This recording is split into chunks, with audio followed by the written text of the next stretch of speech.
this video, I'm finding moss to plant between the pavers. I have 3 new plants, including an acer, and then a general look around to see how everything has been growing. September now, and there is noticeably less sun in the garden, so I think this will be a good time to start to try to get some moss growing between the pavers. I looked in my plant pots to find some moss for transplanting. This lovely bright green moss in the conker tree pot is very dense. A smaller piece in this pot on the patio. Some of this moss will have come from the roof of the house. The birds peck it and it falls down. That's a different looking one. I wonder if I can collect some of that. This one again looks like it came off the roof. This is not a moss, but it's been growing in this pot on the patio for a few years, so I'm going to try it between the pavers. A feathery type here. This also has been in this pot for a long time. I'll see if I can pick some off. Looking at the first paver, some moss has already started growing here. Little bits dotted around.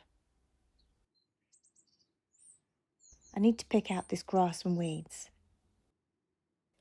I'm placing the moss pieces next to the pavers so they can get the rain runoff and also a bit of protection. I managed to get a small piece of that spiky moss. Interesting how it's so different to the other type. I've been reading a bit about moss and I found they do not have any true roots. There are about 20,000 different species worldwide and they have spores instead of flowers and seeds. I used the top of a worm cast to help secure the moss in place. So that's my moss project started. I have been given these 3 lovely plants, gardenia, an acer and a Japanese pine. Gardenia jasminoides double diamonds.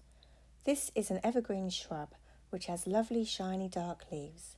In the summer it has fragrant white flowers and is hardy to about -5. It can grow up to a height of 90 centimetres with a 70 centimetre spread and like sun or part shade is also hardy to about -5. This is a Japanese umbrella pine.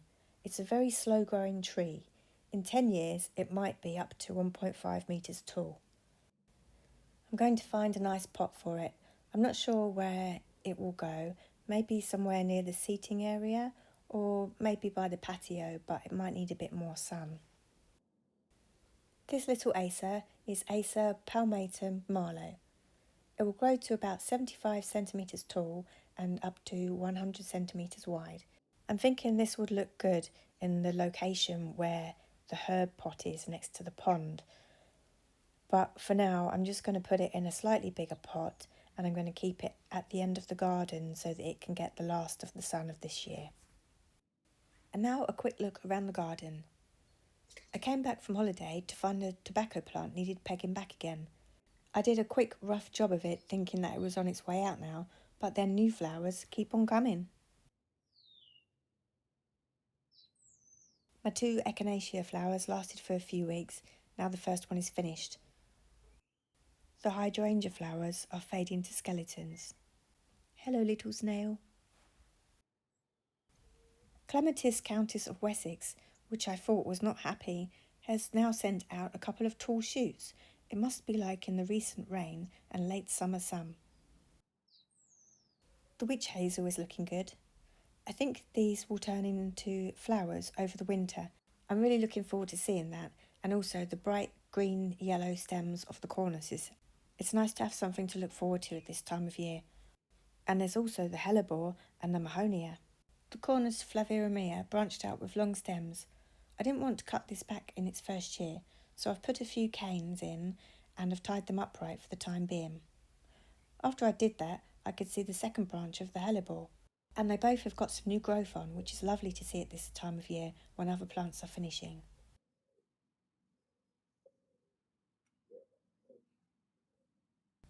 The mahonias are also getting ready for their winter flowers. 2 different varieties. This one flowers later on.